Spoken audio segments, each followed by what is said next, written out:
Bem-vindo ao canal Relatos do Mundo e hoje eu vou passar um vídeo para vocês que você talvez nem acredite, mas é muito real.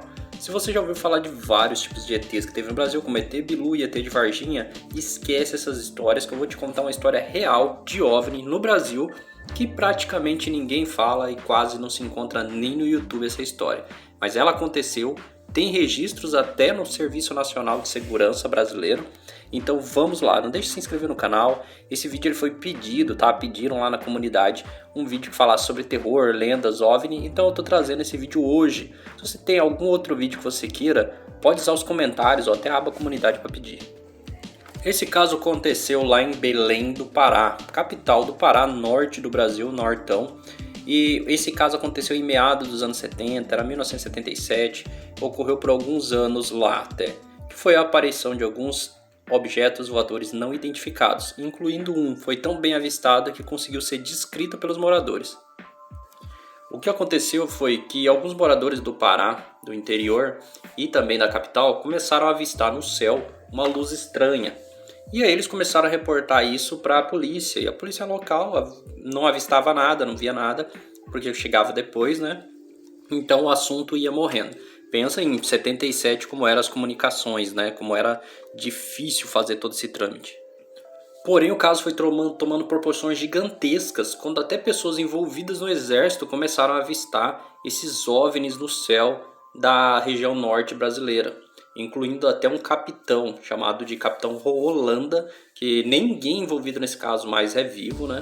Ele chegou a avistar um objeto metálico no céu que tinha reluzência, ou seja, tinha brilho, mas que não chegava a ofuscar a visão, era um brilho fosco, né? Difícil de explicar, mas realmente era visto como algo extraterreno, porque não funcionava como a gente acreditava na época, né? Hoje pode ter algo que funcione da mesma forma, se eles chegassem a estar vivos e vissem a nossa tecnologia, que se passaram aí quase 40 anos, né?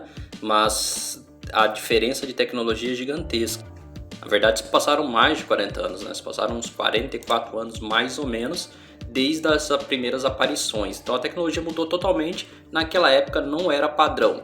Eles viram, os moradores e também esse sargento do exército e esse capitão, eles viram no céu um objeto com a distância dos olhos dele de mais ou menos 70 metros e ele interpretou que aquele objeto tinha mais ou menos 100 metros de comprimento.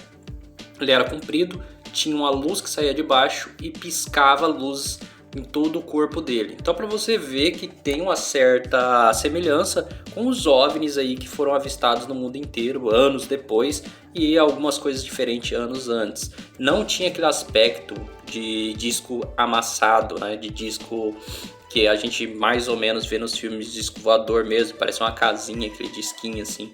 Ele realmente era algo comprido, tem fotos, essas fotos até vale esse adendo, esse anexo no vídeo. Essas fotos foram retiradas do Acervo Nacional, era um documento que antes era secreto, então talvez seja as primeiras vezes aí que vocês estão vendo, talvez seja a primeira vez que cada um de vocês vê essas fotos que foram extraídas lá do Acervo Nacional. Então hoje é público, mas antes era privado, pouca gente fez vídeo sobre o caso.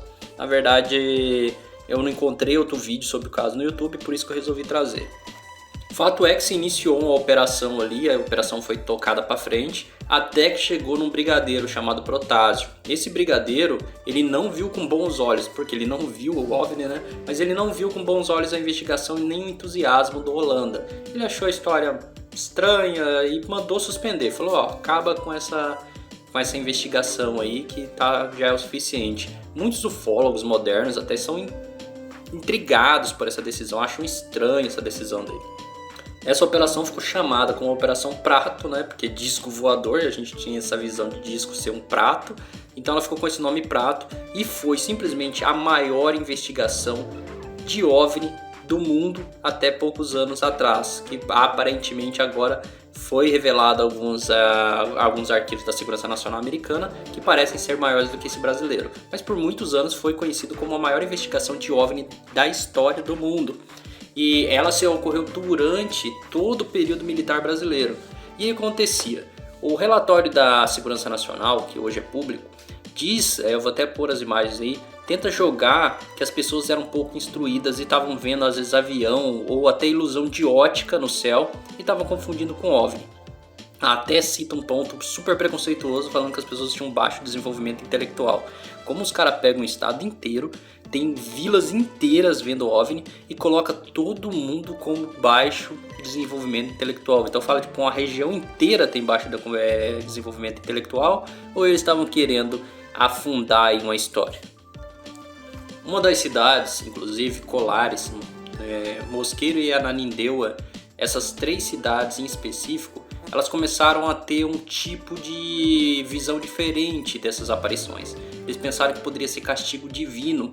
E como eles reagiram? Eles começavam a sair à noite, porque eles tinham medo dessa luz. Eles saíam à noite com tochas, tá? Estilo realmente caça às bruxas, eles saíam com tochas. Alguns soltavam fogos de artifício no céu para espantar as luzes mesmo, porque eles acreditavam que ou era castigo divino ou era realmente o diabo na terra. Então eles tentavam espantar de todo jeito.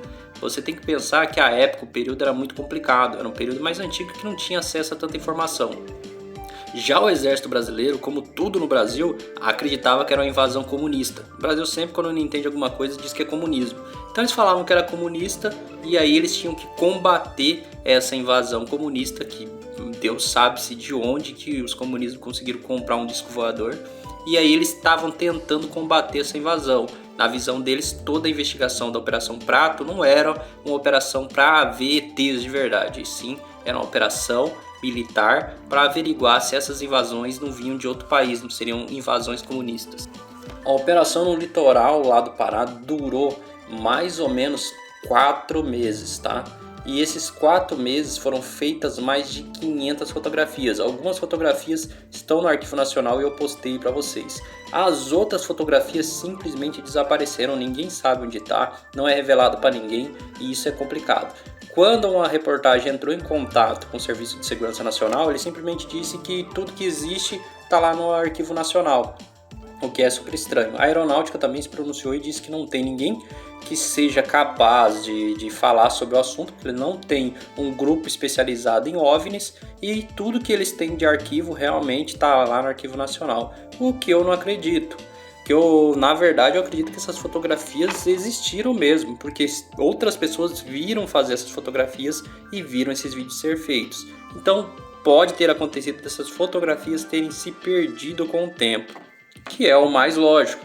Fotografias antigas, se você vê a qualidade das fotografias aí, você vai ver que a fotografia realmente tinha uma qualidade muito baixa, os vídeos provavelmente também. A gente está falando de 40 e poucos anos atrás, e se hoje, com as câmeras de hoje, é difícil flagrar alguma coisa no céu, a lua fica pequenininha, imagine há 40 anos, não é mesmo? Então provavelmente essas informações foram perdidas com o tempo. O que acontece é que hoje até os Estados Unidos já admitiram que tem registros oficiais de OVNIs, né, aparições de objetos não identificados, então é mais natural falar sobre isso. Lembrando que se você enxerga um OVNI não significa que ele é um ET. Até mesmo um avião que você não consegue identificar pode ser interpretado como um OVNI. O que chama atenção, e eu vou colocar de novo a imagem, a fotografia do disco voador, é que ele se assemelha muito à visão que algumas pessoas têm do cinema de máquinas de viagem no tempo. Na imagem você é possível ver aí que ela tinha uma abertura em cima, uma base com 2 antenas, uma espécie de foguete embaixo que mantinha ela voando, tá? Mas ela conseguia parar no céu, mesmo voando.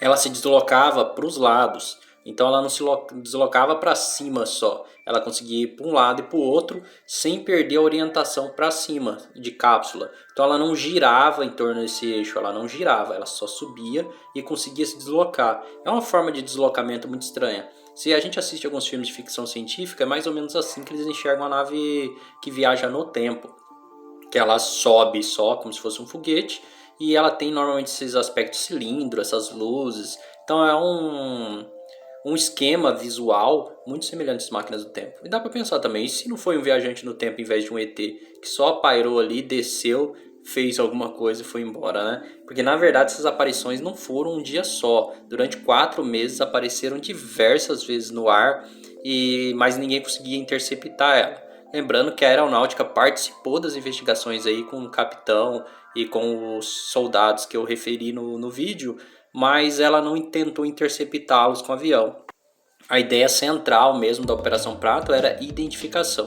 Só que depois eles jogaram o arquivo inteiro para a área de histeria pública. Foi chamado até um médico, um psiquiatra especialista, chamado Pedro Ernesto, e ele fez ali algumas entrevistas com os moradores locais e falou que era histeria coletiva. A histeria coletiva estava sendo causada pela própria reportagem, porque os repórteres estavam lá fazendo reportagem todo dia também. Eles só não tinham contato com os militares. Só que sempre foi sensacionalista. A televisão brasileira sempre gostou de chamar atenção. Então eles faziam reportagens muito chamativas, entrevistavam pessoas, e cada vez que essas reportagens saíam na TV, mais pessoas ainda falavam que estavam avistando e ficavam mais confusas, tendo desmaio, passando mal e relatando cada vez os aparecimentos de forma mais grotesca, mais assustadora. Então ele jogou tudo na área de histeria. Depois que o brigadeiro falou para acabar as investigações, eles simplesmente encerraram as investigações por ali no meio, sem ter uma definição total. Ficou meio que dado assim por histeria coletiva, ilusão de ótica, mas o Holanda, o capitão ali, que foi o principal idealizador e quem avistou o OVNI, morreu dizendo que na verdade foi realmente um OVNI, que ele avistou, ele mesmo avistou, então ele nunca negou. Infelizmente ele não ficou vivo para contar para nós, ele cometeu suicídio. Muita gente ainda diz que isso foi queima de arquivo, outros não acreditam, etc. Mas infelizmente ele não está aqui para estar dando a versão dele aí 40 anos depois. E ninguém do caso sobreviveu, né? Todos eram já de patente alta, idade avançada, e por um ou outro motivo acabaram falecendo. E acabou fazendo com que essa fantástica história brasileira não evoluísse mais e morresse aqui. Mas eu quero saber de você. O que você acha? Eram ETs? Eram viajantes no tempo? Ou era somente ilusão de ótica e histeria coletiva? Escreve aí nos comentários. E não deixe de dar o seu like, compartilhar esse vídeo e ajudar a gente a crescer.